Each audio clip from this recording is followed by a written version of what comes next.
Coming up on a Get Loud podcast. Yes. Is it real, Smoot? It's real. The feelings that I feel. I don't know why you wouldn't want to listen to an hour of that. We're going to talk about that win against the Cards. We have PFT commenter here. Yes, and Logan Paulsen, not my fault.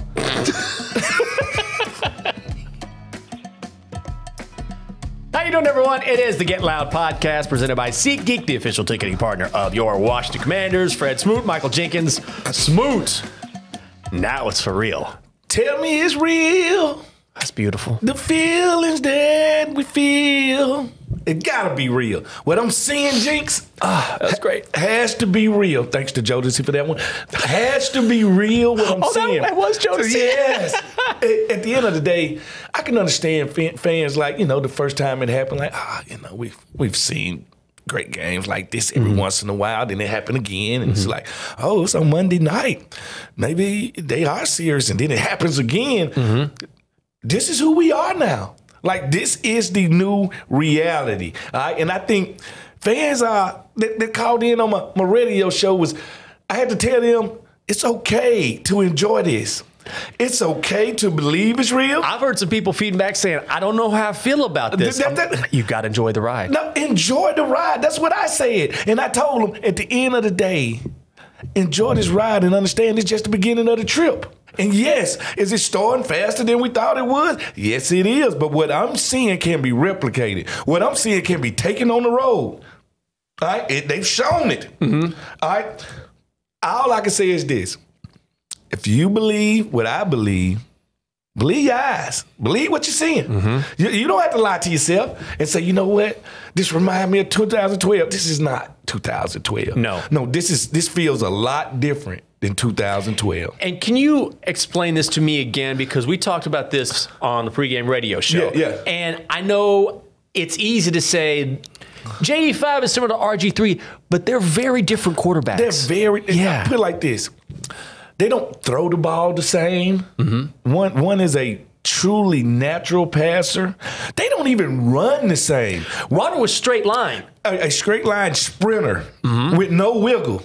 Like a straight line guy, no wiggle, and sometimes have problems stopping. All right. Our other guy has a glide to him.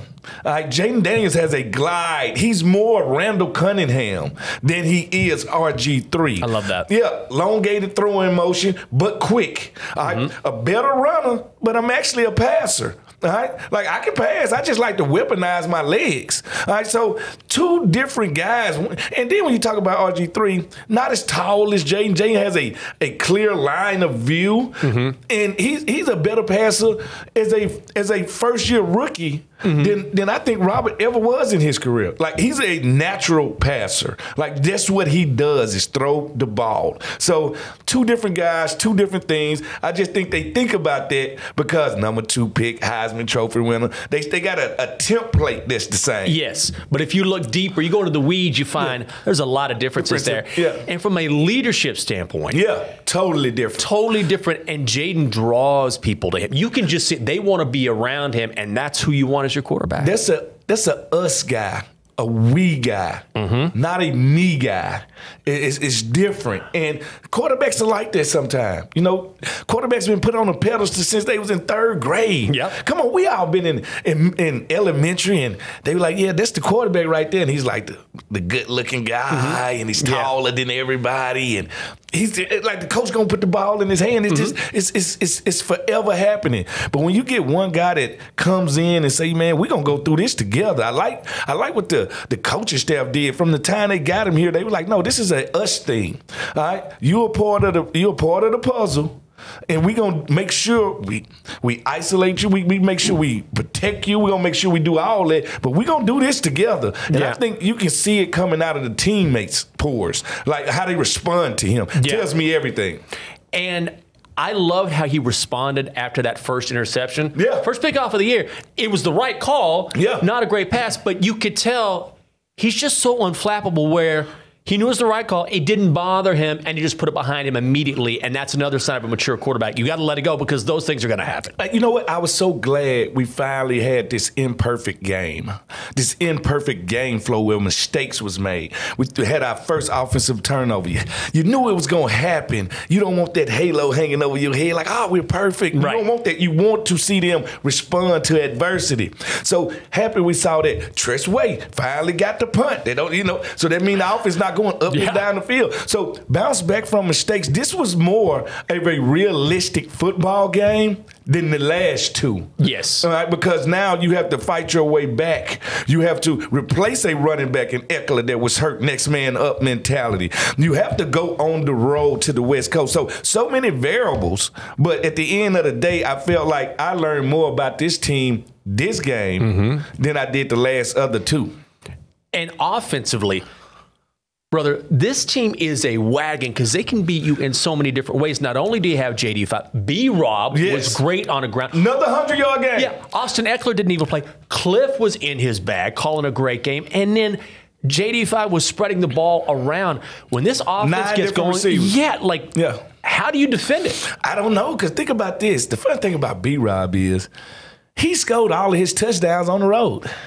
I guess that's true, yeah. On the road in another 100-yard game. It's like enemy territory brings out the best in him. Like when everybody say the world is against you. But no, the greatest thing they did was tell him, let the defense tell you where to throw the ball. Don't try to force it to Terry because he's your number one receiver. Don't try to force it to Ertz because he's a vet. Don't try to force it. All right, let the game come to you. If he's doing anything well, it's letting the game come to you. I'm problem solving on the run, and I don't make the same mistake twice. That's what I'm starting to see with him. He learns from his mistakes, and those make the best football players because you can't trick them twice. You can trick me one time, but you can't trick me twice.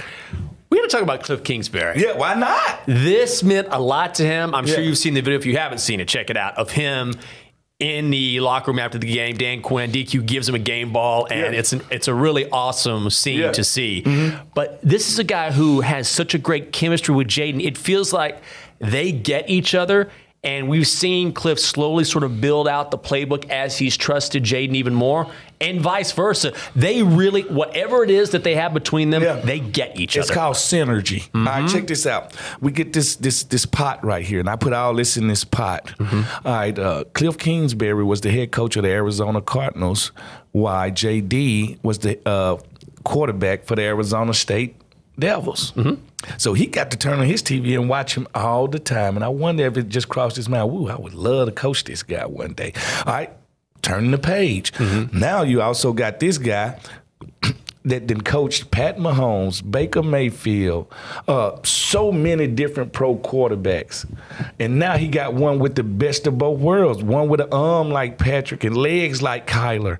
If he could build a quarterback, Frankenstein quarterback in the lab, it would probably come out looking like Jayden Daniels. All right? So I'm sure there's synergy there. Him saying, you know what, I'm going to incorporate some of the stuff you did in college. So we ain't turning the page all the way. All right. So just coaching is everything. I have always tried to tell people this. Majority of the football players that make it to the NFL do not stink. All right. They can play this game of football, but we all coach different. And the best coach teams wins, and they win all the time. And now you can see some of the other quarterbacks, some of the other rookies struggle because them and the coaching don't have any synergy. Like, think about this. If you was just one of them hard coordinators, offensive coordinator, come in and say, hey, I need you to learn my offense. Learn how to do it. Learn the timing of it. We ain't going to bend. You're going to have to adjust to us. That don't help nobody. They don't help him. You're not acknowledging a player's strengths or weaknesses and playing to those strengths. No, you saying my scheme is the strength. Yes. That's what you're saying. And that's where you will fail in this league. That's why they having meetings on other teams with the offensive coordinator now saying, maybe we need to shrink it, condense it. Do what he does best. And I was always wondering for a coach, why would you draft a talent like that and don't do what he does best? Like you selling yourself short.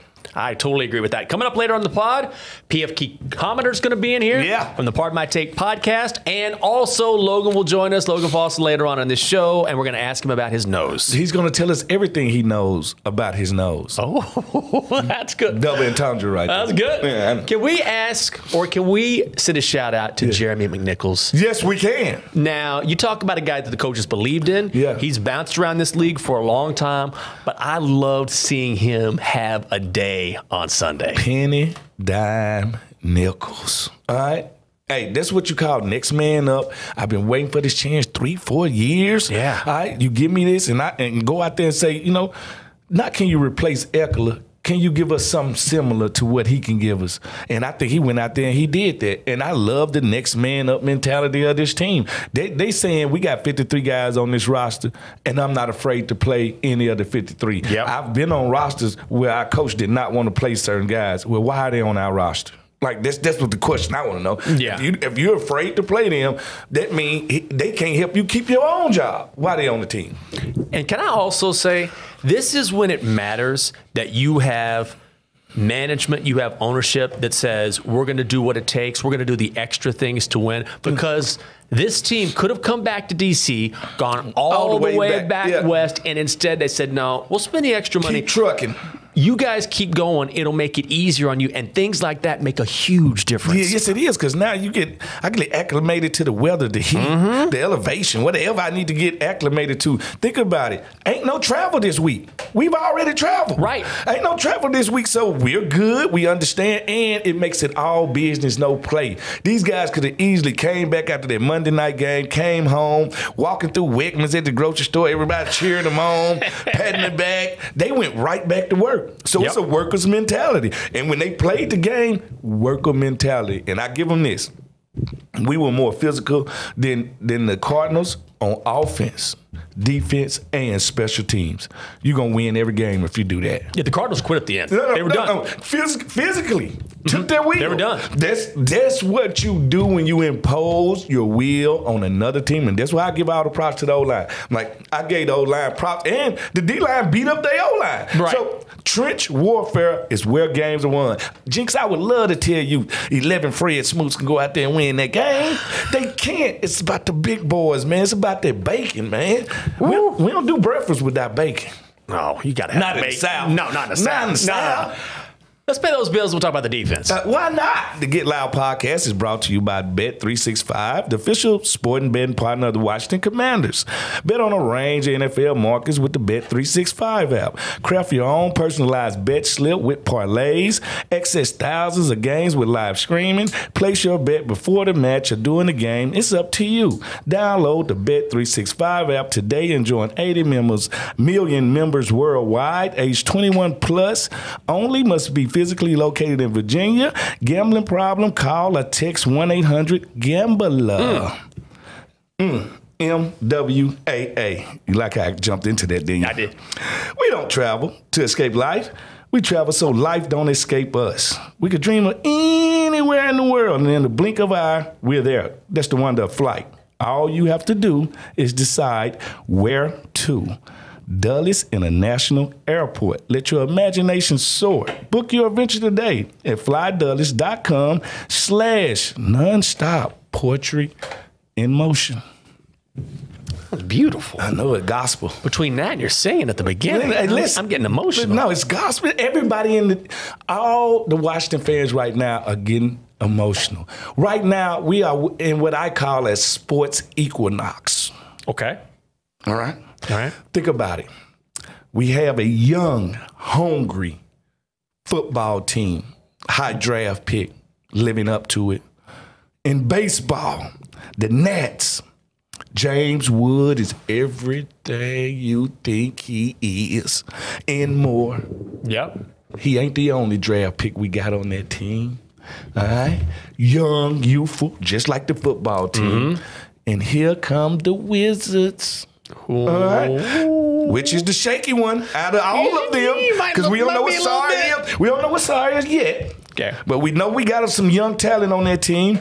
And the Capitals. Yeah. They redid that whole roster right now. This is what we call the sports equinox. It's going to be a time in the next 3 to 10 years where we can go to every sports team event and all of them going to be winning. Oh, man. All of them going to be winning. We're going to leave the Washington Commanders game and be like, yeah, Jinx, I'm going to see the Wizards.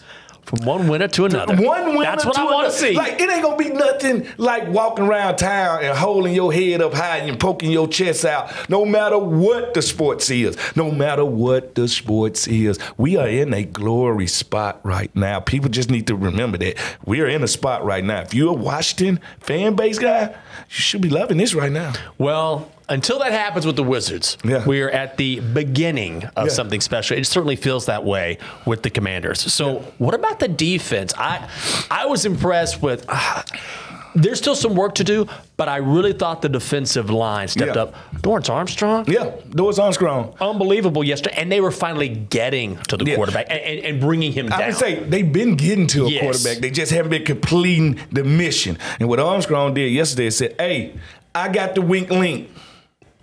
I'm pass rushing every play. That's him and Beecham. He worked him over right there. Oh, John Allen got his first sack of the year. Payne got a sack. Louvu got a sack. All right, so guys were getting after it. Like, that's what you want to do. And it's different. I always tell people this. It's a reason why Peyton Manning and Tom Brady's defensive backs always went to the Pro Bowl. It's the reason why the Eagles' defensive backs always went to the Pro Bowl, because they always played with a lead. Yeah. And when you play with a lead, my defensive line is pass rushing instead of run rushing. And the DBs are jumping routes because you have to throw the ball to come back. It's totally a total difference in it. In my years, we was always playing 13 to 10 games. I couldn't chance certain things. But when you're up by 20 points, we're jumping routes as DBs. We're making plays. We're making it look You have more easy. confidence to take that risk. I can take that risk because it won't kill us. It won't end the game. So at the end of the day, you're going to see these guys play with a whole nother level as they play together. All right, fourth game together, and it looks better already. Well, it's going to look even better in the 7th, the 9th game, the 12th game. And by the grace of God, we have been blessed with a healthy roster so far. Yeah, that's true. So everything seems to be going our way right now. But on defense, I think there's a couple of enforcers out there that's making guys don't want to play us. Jeremy Chin has been great. Oh, is hitting them right there. He hitting them right there. All right. Frankie Louvu. All right. Louvu was a missile. He's just a missile. That's the way he plays. Bobby Wagner. Yep. All right, the physicality is there. All right? Quan Martin. The physicality is there. Listen, the special teams with Izzo is so physical. And this dude, I seen Sanat go down there and give a snot bubble to somebody. Yep. All right? It's just guy after guy after guy that I'm seeing. This team has a makeup, and they have a vision, and they understand how they want to play, and it's fast and it's physical. I was just going to say that because you always hear football teams, and they'll throw out things like that, fast and physical, but it's one thing to talk about it. It's another thing to be about it. But this is a team that has actually embraced that type of culture. They're living it. They're living in the real. They're living in the now. Tyler Owens has been a special team heathen. All right, he's been kickoff team. That just show when you get a guy like Izzo. I played against Izzo. Izzo was all gas, no brakes, and they're taking his visual on. They said, no, we're going to play just like he used to play. And they doing it on all three sides of their special teams. Like, think about it.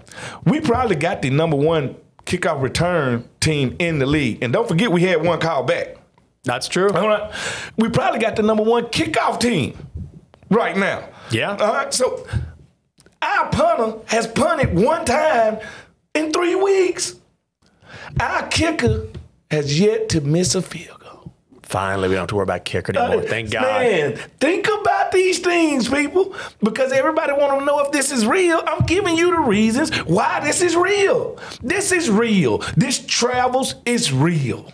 So when you have the guys up front, because we talked about the D-line, we talked about the linebackers, we know the secondary has been a weakness, but no, they were good. They played good. They played good. against the Cardinals. Yeah. But how much easier does it make their job when you have the guys up front doing their jobs and pressuring the quarterback instead of giving a guy like Kyler Murray plenty of time in the pocket? A clean quarterback mean clean jersey. Throws for 300. A quarterback with a dirty jersey, spots everywhere, that's been on their ground, he makes mistakes.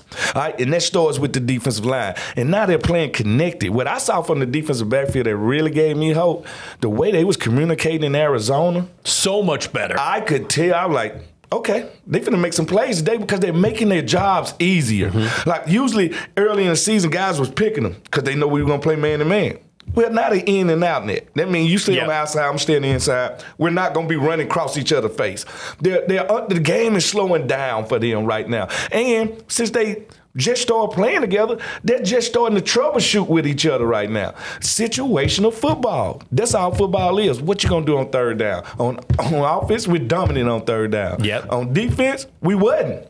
Yeah. But this game, we came out there and we was a lot better on defense than we had been the early in the season. You know what I love about that, too? Because after the Bucs game, there was all sorts of problems with communication. Yeah. And Joe Wood Jr. came out and said, look, we got to communicate better, and I don't want to talk about it. I want to know that you're talking, and I want the person you're talking to acknowledge that they heard you. And so they're taking to their coaching. Yes, first of all, you hear a great defense before you see a great defense. That means you hear us talking to each other before you feel us, right? You hear us talking to each other before the play start. You hear us communicating with each other because we're actually trying to set each other up to go make plays and make each other's job easier, and that's what you're seeing. But I tell people, be patient. Hashtag, let grandmama cook. Well, y'all got to understand, grandmama is Joe Witt, too.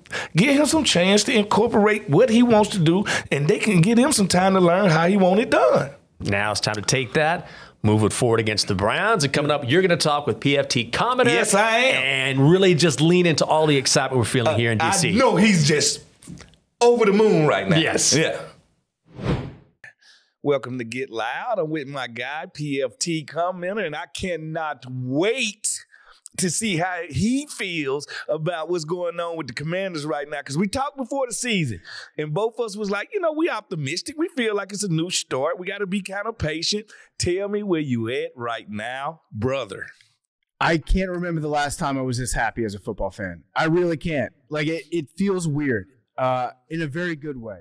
It's kind of foreign to me, but the last 2 weeks especially have just been, I've been watching all the highlights. I've been going on YouTube at night when I can't sleep, watching people on national broadcast talk about just how good the Commanders look. I'm just going to soak in all this right now because I'm new to it. This might be like the new money experience where I don't know how to act because I haven't been there before. So you can't expect me to act right because I'm not built for that right now. Well, you know what? I'm happy to do that on my radio show, telling the fans that it's okay to be happy. It's like right now, the Commanders fans, it's like they don't want to jump the gun, but you say it's more or less because we ain't had it. We don't know how to do it. We don't know how to enjoy winning anymore. Yeah. I think there's actually something to that. And I've been thinking about it because I have some friends who are like Jaguars fans. I've got some friends who are Bears fans. And I'm starting to feel guilty about how good my team is, Like, I don't know if that's imposter syndrome or whatever it is, but I'm sure that if you give me enough time, I'll become very comfortable with rooting for a winning team. But, man, it's been so fun these first 4 weeks. And I was at that Monday night game in Cincinnati, and seeing all the Commanders fans up there, it was something special. I was so glad that I got to be there in person for that. And I'm excited to see what was it Northwest Federal Credit Union Field? Oh, yeah. Northwest Field. We call it, I think we're going to call it the Fed House. That's what I'm going to call it. Okay, I like that. Fed Smoot is what they're going to start calling you. I am excited to see a true home field advantage this weekend. Like, I think that Commanders fans are going to show up for this game. I think that it's going to be an environment like we haven't seen in years there. Take me, because you brought up the Cincinnati game, and it was a Jayden Daniels coming out party, all right? Take me into the stands with you as a fan. Now, I heard that we had tons of fans there, and I could see it on TV, but take us there. Take me inside of this stadium. Okay, so if you're going to be next to me in the stadium, you've probably got 2 to 4 beers in each hand. You're strapped. You're holding them to yourself. You're having the time of your life. You're just saying, oh my God, he's so good over and over again. That's what I did. I said, oh my God, this guy is so good for probably 4 hours nonstop. On that Terry pass, on the play that essentially sealed the game, I was at the opposite end of the stadium. I was in the second row of the other end zone, so I couldn't see that Terry made that catch. All I saw was like a bunch of linemen, some referees in front of me. I couldn't tell what happened. All I knew was the stadium went dead quiet right afterwards. And I was like, that's something good. That means that something good just happened. But Cincinnati fans were they were very cool. They were obviously not happy that their team lost, but I think they were just glad that they got to see Jayden because that's how good he played that game. And I've been going back and looking at all the stats and just reading them back to myself. His streak that he had with 2 games, scoring at every possession for this offense, and credit to Cliff. And really the offensive line, too. The offensive line has been way better than I think any of us ever thought. And I do think there's a little bit of, I don't know what the word for it is. Is it synergy? When Jayden helps the offensive line, and then the offensive line also helps Jayden. I think that for whatever reason, the offense is clicking right now.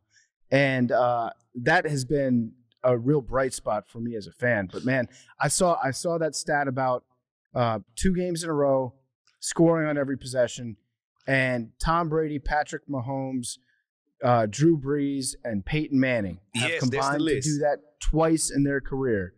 And Jayden Daniels did it twice in 3 games. And I mean, this is just the best drug that I've ever experienced. Like having a winning football team and being so fun to watch it's made my whole life better. I wake up with a smile on my face. Hey, I feel you. It's something about that cup of coffee in the morning after your team win, right? It's just something about it. And we went through so much franchise quarterback withdrawal over the years where we didn't have that quarterback. Right now, as a Washington fan, don't you just walk into every game knowing you have a chance? Like, we have a chance. No matter how this game turns out, we have a chance because of number 5 and how he's playing. We get the ball back on offense. I'm excited. He releases a pass. I'm excited. I'm not feeling anxiety about, oh, no, where's this pass going to go? Is this going to be a pick 6? I'm feeling good. I'm feeling confident. And, yeah, it's crazy. You're talking about, like, waking up and the cup of coffee hits different. I'll tell you what hits different. Carrie Underwood singing her song leading into Sunday Night Football, that hits different after you've just won a game in that fashion that we won last weekend. Like, everything's better. The world's a little bit brighter with Jayden out there. So I am I'm a very happy man right now. Now, we got to get the quarterbacks love because that's who get the love. If you're in a boy band, usually the quarterback is Michael Jackson, all right? That's just the way it goes. But we got to show some love to the other guys in the band, too. Is there any other player that's sticking out to you and you like, oh, my God, like this guy? Like, is it anybody else? Hey, who's Tito? Who's Tito Jackson? Yeah, who's Tito? That's the question. I mean, I'm happy for Terry. I'm very happy for him. But Jeremy McNichols has been awesome the last 2 weeks, and he is a guy that's been in the background for a lot of his career. The pass protection that he had against the Bengals was incredible. His game and his pass protection, his running and his pass pro against the Cardinals was also excellent. So I'm happy for that dude too, getting a chance and being able to show up. B-Rob has been great with the football. I love his violent running style. Yeah, very violent. He looks to just run into your face and run your face over. I love watching that. And then, in terms of other guys, our defensive line looked really, really good against the Cardinals. Like, guys were getting sacks. We were coming off the edge. So got to show them love. And, I think our defense, Dan Quinn might be starting to work a little bit of magic here because that looked like a liability in week 1 and a little bit in week 2. And obviously had some struggles guarding Jamar Chase. He's a great receiver. And Joe Burrow is a great quarterback. But what we saw last week was maybe we turned the corner with our defense a little bit. Yeah, no, it's starting to jail, but I also got to say, this is a former football player. I understand in the league, talent is almost the same. What makes us different is leadership and coaching.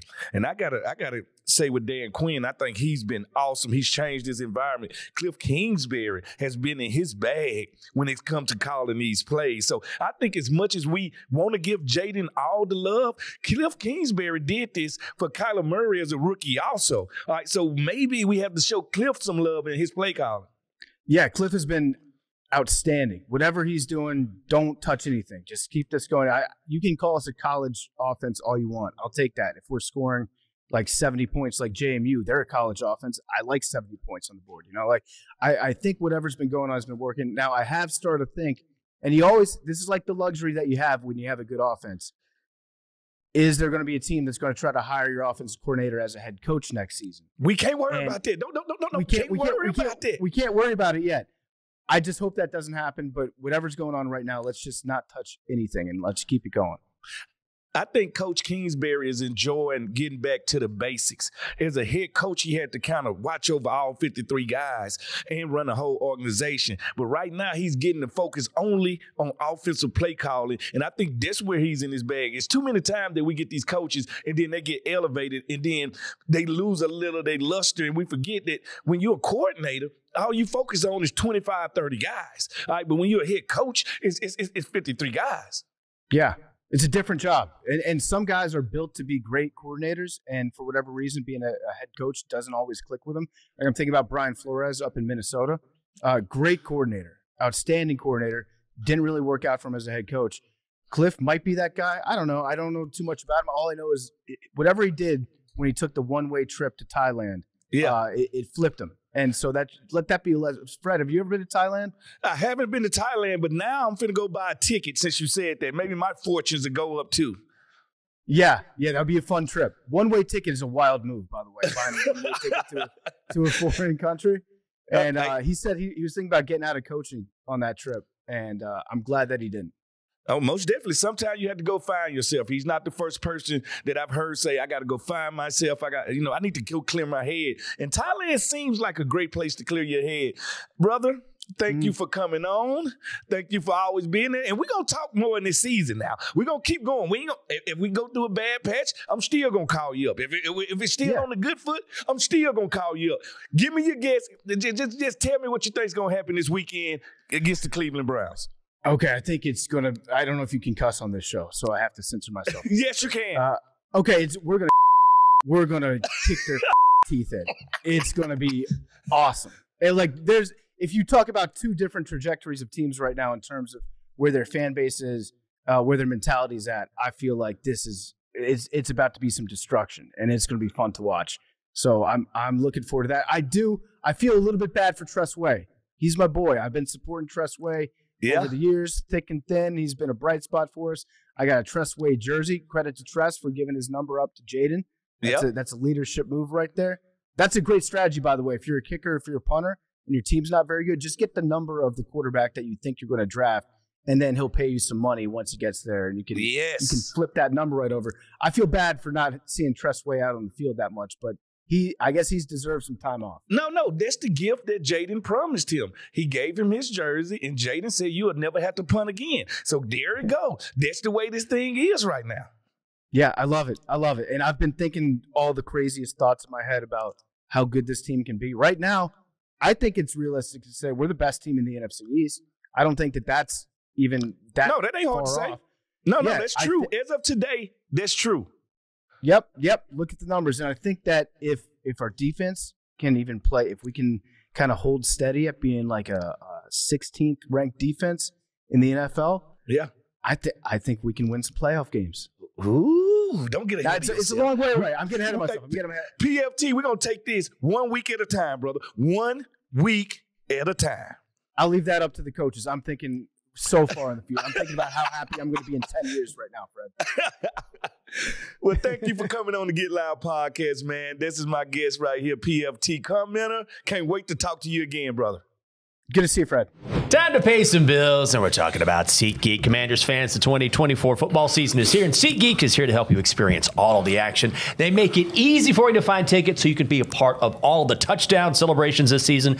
Doesn't matter if you're buying or selling tickets to Commanders football games or any other live event in D.C., SeatGeek is the place to do it, the official primary ticketing partner of the Washington Commanders, the most disruptive idea in ticketing, a ticket that works. Expect the expected. SeatGeek. SeatGeek. Gotta love SeatGeek. Now it's time for me to geek out. You know, I love it. I know it. What do you got for us? I know y'all told me to make sure I just give one right now, but I'm going to give multiple because that's what I do. All right? Did you know this, geeks out there in the world?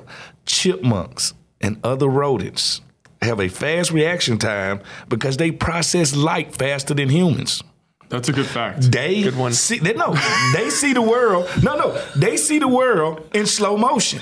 Chipmunks do? Also, Logan's here, by the way. Yeah. I didn't even introduce Logan. He just appeared. You're like, hey. Yo, what's up, guys? Hey. And now we're talking about life and chipmunks. It happens so fast because you guys are chipmunks now. No, because you're processing on a lower level than they are. Okay. That's really interesting. Yes. So they perceive time differently? They perceive time faster than we do. They perceive light. We perceive light, but I don't know if they perceive time faster. No, listen, they move on a faster accord than we do. Like, Rodents do. That's why they I don't know if he does, but give me We didn't invite him on here to ruin the show. That's what we didn't do. Time like you know what? That's why I like to talk to Papa Paulsen, not him. Papa Paulsen. Dude, if you told my dad that fact, he would have like a quantum physics board up here. We're talking about wormholes and What do you say? Like, it's interesting you mentioned that, Fred. Like, pull out the whiteboard. Yeah. And see, intellectually, me and Papa Paulsen are more compatible than me and Logan. Yeah. That's the way it goes. I guess that's true. Yeah. That's a good point. Most definitely. But I just want to share that with y'all. And that's just the only one I'm going to share right now. Are you sure? Dude, Give us another one. That's a good fact, though. All right, I'll give you another one, since you insist. Yes. All right. Almost a trivia. What's the only 2 American states to never have a temperature over 100 degrees? Alaska? Alaska's got to be one. That's so easy, low-hanging fruit. They go one. Okay, What's the come other? on, man. You can't give us a question then criticize our answer. They was right. They're correct. What's the other answer? It's one more answer. Never had Maine? Over 100 degree weather. Maine But it gets pretty has humid. been over 100 It gets pretty degrees. humid in Maine. Minnesota. Oh, I've been there before. It has been over 100 degrees. Montana. Has been over 100 degrees. Don't forget Yellowstone is there. It's a volcano. Is it near a body of water? Yes, it is. Is it near a Great Lake?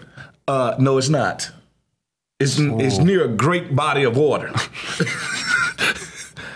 Is it Hawaii? It's Hawaii. Is it Hawaii? I thought that would be too obvious. The only 2, Alaska and Hawaii, has never had 100-degree weather days. That was my second guess. I was like, too easy. It's not Hawaii. You went to Texas. We can't blame you. Yeah, I know. Huh?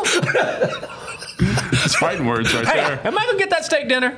You tell me what day you want your steak dinner. Okay. You're going to have Just your put 'em steak dinner. It's so funny. I lost that to a Longhorn, a Texas cow, and now I got to pay you off in cow.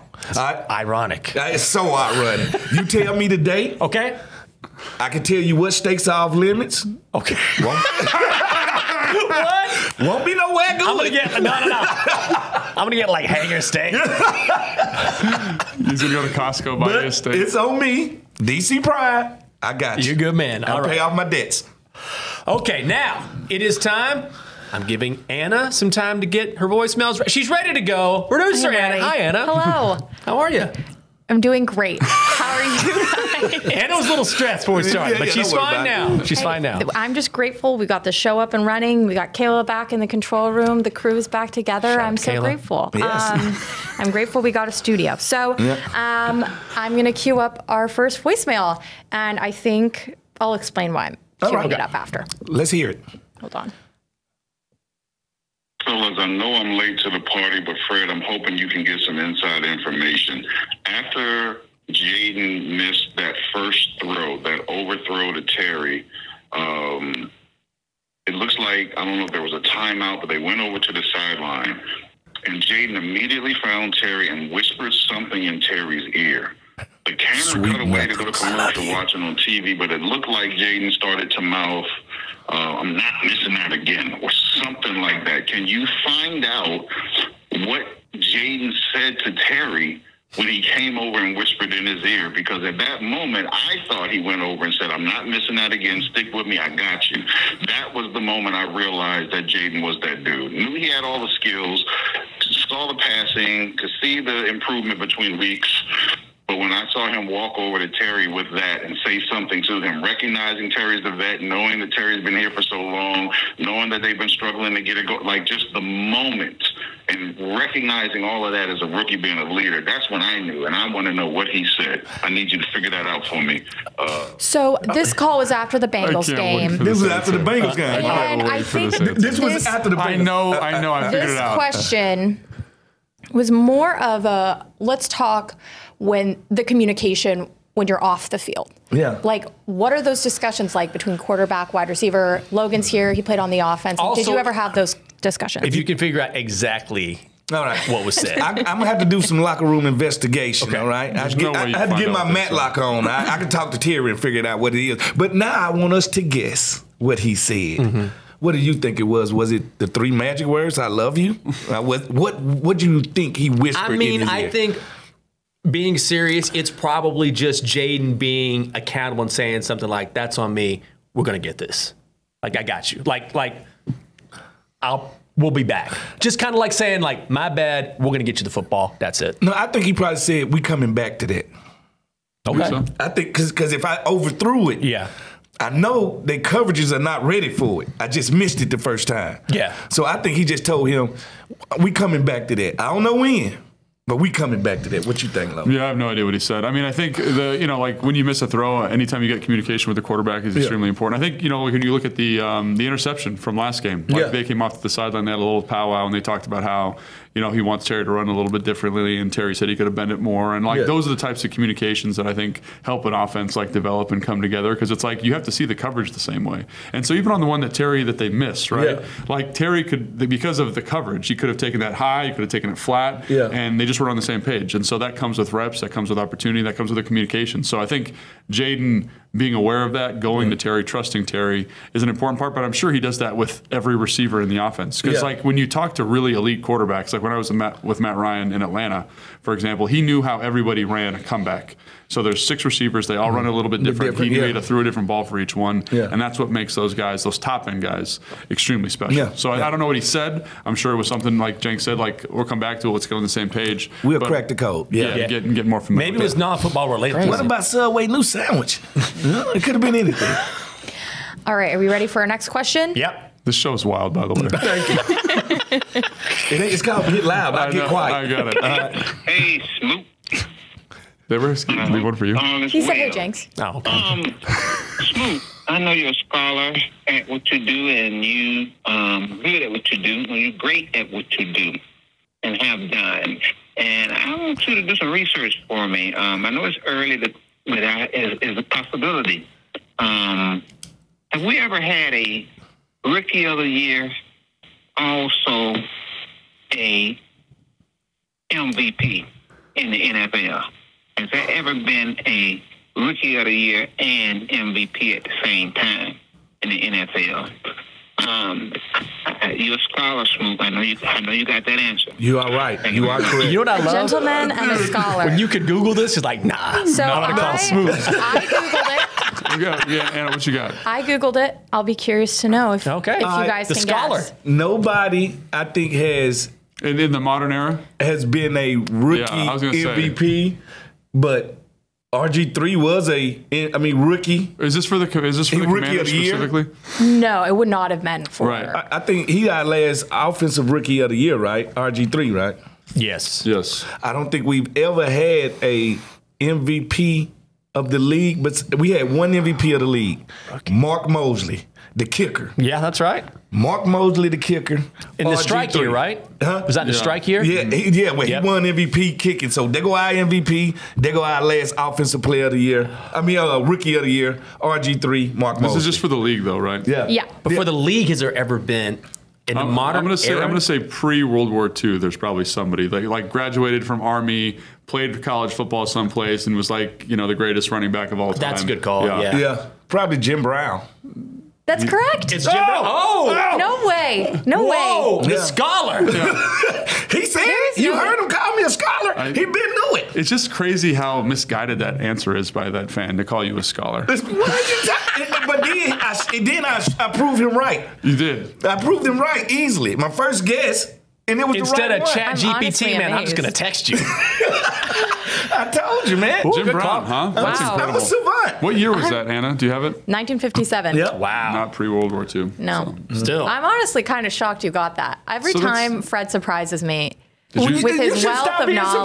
surprised. Did you give him access to these questions before? No. She never does. Because I remember one time we did a show and I thought it was about barnyard animals or something crazy like that on the Command Center podcast. And you knew every answer and I was like, oh my God, that's incredible. Fred is so smart. How did he know that? And then Jason's like, I told him the questions beforehand. So he looked them up. But I was like, I never looked them up. In the moment, I was like, man, Fred is the smartest man This alive. one that I don't do because I like to go against. I'm almost anti-Google. Because I think you should learn it without somebody giving it to you. This is the guy. Bing exclusively. You just Googled something about squirrels right now. Come on. No, that comes up on my fun fact. What's the name? I got a fun fact. Your Instagram. Ready You have a for fun fact page? Yeah. Where I check in for fun facts all the time. It just pops up on my screen. Oh my gosh. All right. We ready for our last voicemail? Yeah, Let's do it. Let's do it. All right. Here we go. What's up, my guys? Let me just say, man, Smoot, you're my guy. You've always been my guy. But Jinx, man, I remember you from the CSN day, or Comcast Sports Network days. Yeah, CSN. So I'm so glad you're back. We got to have your voice as a Commander guy, man. You're the guy. Oh. Look, man, there's one thing that I've been noticing. I've listened to the Sports Junkies. I've been listening to all the radio shows. Nobody's really mentioned that even though the defense gave up a lot of points, they was out there trying to get that football, man. They was out there tackling hard. Even if the Bengals got a first down, we hit them hard. I heard the helmets cracking. Smooth, you're a defensive guy, man. We got to give them some props. They're going to come around. Hey, they gave up a lot, but when it was crunch time, they actually came through, man. Appreciate you guys for listening. Peace. Peace. Thank you, man. Thank you. What a caller, man. That's probably, and we've had some great. I feel like that's probably the best one we've had. That's the best call, I think. Because he served up Jinx some love. Oh, yeah. Thank you. But he also was correct. It's so because funny the defense is coming around. The defense is starting to show their true colors, which I told people, #let grandmama cook. Be patient. I understand that they're not going to do it overnight. These guys just got together. They just started playing together, and they just started to jail. Gotta love that. No, I agree. And I think, one of the things when you look at the Cincinnati Bengals, because I think that's what that call is referencing. Yeah, this was, so a few of our calls were from the Bengals game. Yeah, the game was just so exciting and electrifying. For sure. And I think one of the things that sticks out to me is Joe Burrow is a special player. Right? So he's going to make any defense look a little bit regular, average. And then I think when you compare that to Arizona, you see some of the struggles that Kyler Murray has from the pocket. You see the game plan that Joe Witt's able to cultivate to kind of keep him in there, able to stop the run a little bit better. And the physicality is showing up. And so I think when you play teams that aren't as talented, they don't have a Joe Burrow, I think you're going to see kind of this team come to life. And I think when you look at the games where they have struggled, Tampa Bay is another one. That offense was so complicated week one. I don't think we've seen kind of the best version of this yet because they're still learning, they're still figuring each other out. So I definitely think it's going to improve. And again, calling the game from the booth, the physicality that group played with against Arizona was really spectacular. And even against the Cardinals, did you feel like it certainly looked like the defensive line finally stepped up and was pressuring Kyler, collapsing the pocket, and it made things easier on the secondary because John Allen, Deron Payne have gotten some criticism early in the season, but yesterday all those guys are really active. Dorrance Armstrong came was great. From the first play to the last play.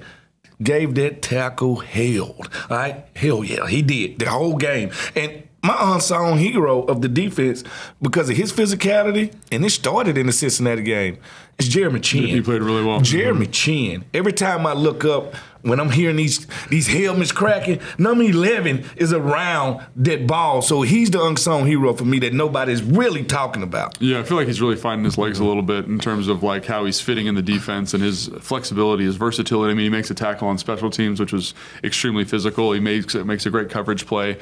So yeah, he's definitely showing up. And again, for his ability to play in the box, play in the post, I think is going to really add value as the season goes on and give them flexibility in terms of what they can do from a coverage standpoint, which is exciting. But it's, like you said, Jenks, it's great to see the defensive line come alive. And, obviously Kelvin Beachum was on IR, or not on IR, but he was hurt all week. And so if he's not ready to go, let's take advantage of that. And I think, like you said, there was times where he's getting pressure off the edge. There's people open in the back end, but Kyler can't get there because the pressure's so acute. So really cool to see that group starting to come together. And obviously the middle of that defense is playing really good football too. I thought the secondary communication-wise was on point. I seen them literally through the screen. I seen them communicating. I seen them calling out checks. I seen them boxing thing. I seen them going next level when it comes to play. So now they playing the mental game. It ain't just physical. They playing the mental side of the game. Yeah, I was going to say, there was a play, I forget, I think it was a third down where they motion to a bunch and everyone's communicating. And they motion to a 2x2 and then they get to a stack. And I think it's Noah Monogany and Sandra Schill communicate we're going to in and out this. And so no one gets picked, no one loses. And that's something that early in the season that this wasn't a thing, right? So again, to see them come alive drive, to see Frankie Louvu getting people directed, then it's good defensive football. And again, it's just going to continue to get better as guys get more indoctrinated in the system. Outside of Jayden, who has stood out to you offensively? This is the first time that this team has scored 38 points in back-to-back games since 1991. That monster Super Bowl season. That's the Super Bowl. That's the great one. That's the great team. So this is a real juggernaut. I mean, they can beat you in different ways. Different guys have stepped up. Jayden was spreading the ball around. But outside of Jayden, who's impressed you guys?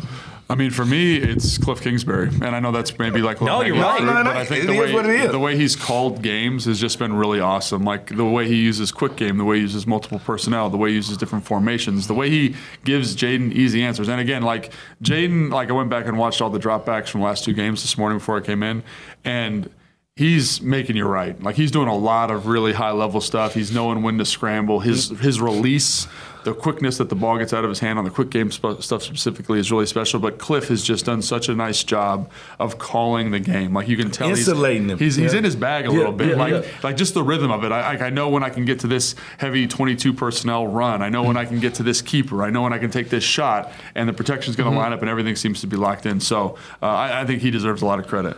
I think when you talk about Kingsbury, think about this. He was the head coach at the Cardinals while Jayden was playing for Arizona State. So he got to see him in his backyard. So then he comes to the team and we get to the draft. I really do think if we had the number 1 pick, they still would have chose Jayden Daniels. Like I really do feel it, and I believe because he had time to like see him in the micro. So once he got hold of him, that's why I think he's right with this. He understood how I can call this a little different than I call with Kyler Murray. I need to get Kyler moving for a different reason. I need to get him moving for height reasons. I don't have to move him. I'm getting him moving to just get the ball out of his hand. So it's a whole different layer of thing. But if I had to say to me who is the reason for the season so far, it's going to be that offensive line. It's going to be Title Biotish, Sam Cobb, Allegory, it's going to be that offensive line. They have exceeded what people put in their lap. And I said in obviously, I like everybody throwing these sticks and stones at this offensive line. I think they need to give them a chance. They need to give them a chance to jail. And I think when you win trench warfare, you got a chance to win any game in football. And right now, we're winning in the trenches. I got a question for you, and I think I mentioned this last week, but I'm curious as to your thoughts. The one thing that makes Jayden, I think, well, one of the many things that makes him special is he's so accurate. I mean, he can throw into super tight windows. And I read a quote from the late Mike Leach just a couple weeks ago, and he was saying, you know, the biggest problem that people make projecting quarterbacks is you can talk about how physical a guy is, how athletic he is, how smart he is, but if you're not accurate, it's hard to teach accuracy. You can maybe get better. But he's always been an accurate quarterback, and man, has that translated perfectly. That's a real weapon when you're that smart, you're that athletic, and you're that accurate. Yeah, I think that shows up tremendously. Like, you know, it's one of those things where it's like it's the processing, it's the physicality, but the accuracy too. Like there was a couple like where they're running like simple quick game concept sticks, and the window is so small. Or even the first down to OZ where he runs the little return route and Budda Baker's running down from that quarter safety look to go get him, and he puts the ball right on the outside shoulder. He's able to catch it and fall forward. If that ball is anywhere else, that's not a first down. And that's the same ball he threw to Noah Brown, where he almost sidearmed it to him and put it right to where the DB can't get to it. You can't teach accuracy, and it's hard to teach touch. Because most guys, you be like, oh, he got a cannon, he could throw 80 yards. But if you throwing me a 10-yard pass like it's an 80-yard bomb, that's where tip balls happen. That's where interceptions happen. So knowing when to gauge it, when to whip it in there, when to put some touch on it. Like he's playing beyond his years. Yeah, like he had that out. I think it was to Terry, you know, where it's like it's cover 3 and the hook player's dropping under the out. So you can't throw it on a line that's going to get picked off. But the ability to like touch that ball, like kind of get the chipping wedge out, chip it over that, and drop it right in there. Drop it in the bucket. I think that's been another really impressive thing. You mentioned the accuracy, but the variation of throws, which you get to see in training camp, and see those start to apply now to the field is really, really impressive. And he's special, man. And it's the accuracy, but it's just like right now through these 2 games, it's been the consistency. Like I can't remember a quarterback just consistently making the right decision. Down in and down out the way he's done. Like you think there's some mental fatigue, you think there's some issue there, but even the interception to Terry, like that's the right decision. They're just not quite on the same page. And I just think like, gosh, like I've never seen anybody do it. Like even Tom Brady, when he was at his peak, you'd see, like an errant throw or the ball's in the dirt. But I don't know. It just seems like something that's not tenable, but he keeps bringing that consistency to the party. He's comfortable. Like he's comfortable before he should be comfortable. That just show you nothing is too big for him. And I keep hearing, defenses will adjust, which is true, but also he's only played 4 games, so he will get better as well. I've been saying adjust to what? What you going to adjust to stopping the run? Then he going to pass it on you. You going to stop the pass, and then I'll run on you. Like, it ain't in enough film yet for you to adjust to him. Like, what he is doing throwing-wise is pseudo-normal, which rookies shouldn't be normal at this time. You see what Caleb going through. You see what Bo Nix going through. The speed of the game makes them have to play catch-up. He's not playing catch-up, and it has a lot to do with coaching, but it also has a lot to do with the person. So as a defense right now, what did we talk about before last week? I said if they're going to play those zones, he's probably going to move those wide receivers out wide to force them to show themselves. Buda Baker has to come now if them wide splits. He can't hide that type stuff. So just having an offensive mind in there, making it less muddy for him. And I think that's good. And I think to that point, like you kind of expect them to adapt. But so for example, Arizona, they were a big zone pressure team like Fred was talking about. They brought a lot of zero pressure, at least in the games leading up. And they didn't really do it that much. And I wonder if it's because they are worried about Jayden Daniels. So instead of blitzing, they ran a lot of spy, which I was not expecting. I wasn't expecting to run so much spy. And when you do that, you get simpler coverage structures. So maybe like this is kind of like how it was with RG3 in 2012. Is like because of his ability to run, his ability to scramble, we played cover 3. Every team played cover 3 versus you paralyzed the defensive cover. Even teams that didn't run cover 3 were running cover 3. And so maybe that's what you're getting into here is like they can only adapt so much because of what he can do from the pocket. And again, I think Cliff, I got to give him credit. Like his ability to utilize formation and personnel. I know we're not using a ton of motion, but to kind of dictate matchups pre-snap is so incredible. Like there was a play in the game where they get in a 4x1. There's 4 receivers to the right. B-Rob's he's the 4th slot over there, and this one guy to the left is Noah Brown. And he just goes over, and you literally just count the defenders. Oh, there's 4 over 4. I'm throwing the screen. Like simple. Like I don't know how you adjust to that. And if you're going to play a light box and play 5 over 4, like I'm going to run a quarterback draw. I'm going to say I'm going to run. I put you in a bind just from alignment. So I don't know how you adjust to that. You know what I'm saying? Because of the splits, because of the spacing, because of the personnel. And I think that's, again, there will be some type of adjustment, but I don't know how much they can do to modify. And it'll be interesting when they play a team like Baltimore for example, who's got that speed and physicality to kind of play 1-for-1. And they also practice against a runner. That's true. So like most defenses are dictated by the quarterback. Then you got great defenses that dictate quarterbacks. Like that's why I would say I want to see that not getting ahead of myself, not getting before the Browns, because I think the Browns got a very good defense. Their defense is very like in the same vein, but their offense doesn't support them. So like you can get away winning a game 9-10. Don't need to be super productive. But I think again, like when he gets up against a team like a Super Bowl caliber team, what does that look like? Because again, Arizona, I think their defense is good but not great. Cincinnati, good but not great. Giants, I think good but not great. We haven't really seen him versus like the top flight defenses in the NFL. And I think you need to have at least one freakish defensive player to account for him. And I think Kyle Hamilton is that type of player. Roquan Smith, they got a lot of guys on that defense. Before we get you out of here, before we wrap things up, the most important question of all, fan question. How and when did you break your nose? And can you please power rank every time you broke your nose? How many times has it happened? I think it's, I forget, it's 6 or 8 times. Wow. And so, Wow. So if you're ranking them by most famous nose break, my most famous nose break is when Chris Cooley changed my helmet out for practice. Great job, Chris. And I broke my nose. Ever told you that story? I'm sure I told you that story. I've heard it, but tell it again. It's a good story. So Chris is getting on me because I got this big offensive lineman face mask. And I'm a blocking tight end, so I'm okay. I don't need all this swag. And he's like, you need a smaller face mask. And I was really pushing back on it.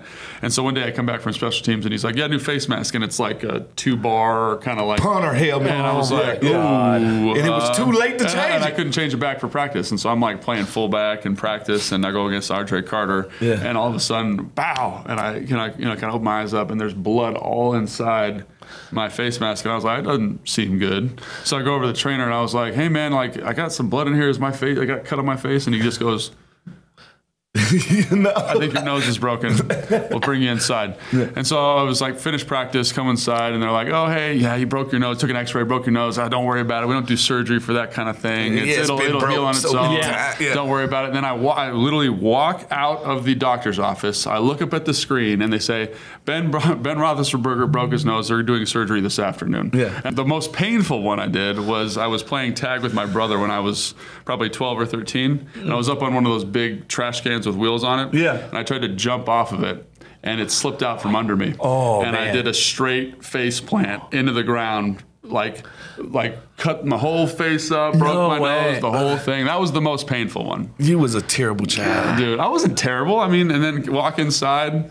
My dad's like, here, we'll just put a little Band-Aid on this thing. Nobody ever likes to take you to the hospital. And then I'm not kidding, I went to soccer practice that afternoon. Just all double stuffed, big Band-Aid on the face. Like, nobody, every time somebody see you, like, no, he'll be okay. He'll be all right. He'll be okay. That was at least a big Band-Aid instead of one of those tiny ones? Like, he's fine. This is good. That's he was in there looking like Nelly. One Band-Aid on his eye. Yeah. Like, this dude... I'll take you to the hospital. If you ever break it around me, brother, I got your back. Yeah, I never went to the hospital for any of them. Like, just, like, I had one, the one that I remember most vividly was I went to, I was playing basketball in the morning before school started, went up for a rebound, and somebody came down. It was one of the teachers, and came down, elbow right in the face. Yeah. Boom, blood everywhere, and I was like, oh, no, I need to go get my nose done. You know, like, I need to go, like, I was like, all my friends were like, Logan looks terrible. I got black eyes, the whole thing. And Mom's like, Logan, your nose has been broken before. Like, that's how it looks. And I was like, all right, I guess I don't need to go to the hospital. Yeah. So you didn't even take yourself. God, if Logan, we're just going to keep with tradition. If Logan has a heart attack on there, we'll be like, you got to shake it up, man. Walk it up, buddy. Put a little dirt on that thing. Yeah. Get on up. So those are the top three. And there's other ones that are less fun, but those are, if you want me to go through all of them, I can. No, wait to endure that, though. But the way that you nonchalantly never got took to the hospital, it makes me wonder, did anybody, I think you got what I call ogre's disease, where you're so big, people never think you hurt. It is true. I mean, I had a trainer tell me one time, so I sprayed my AC joint in practice, right? Or no, I tore my MCL, and I was like hurt really bad, you know, but no one cared.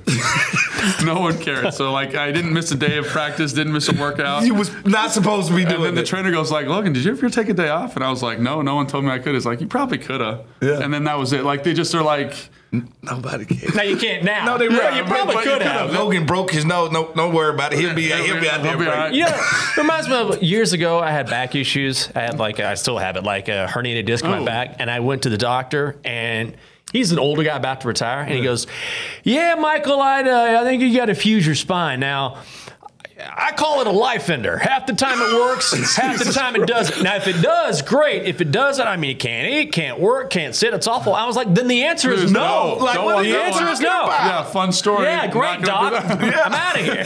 Yeah, come on, life ender. I'm glad we had that conversation. I call it a life ender. Sir, go sell insurance. Like, what are you doing here? And he was finna retire. You never want to be a doctor's last couple of patients. No.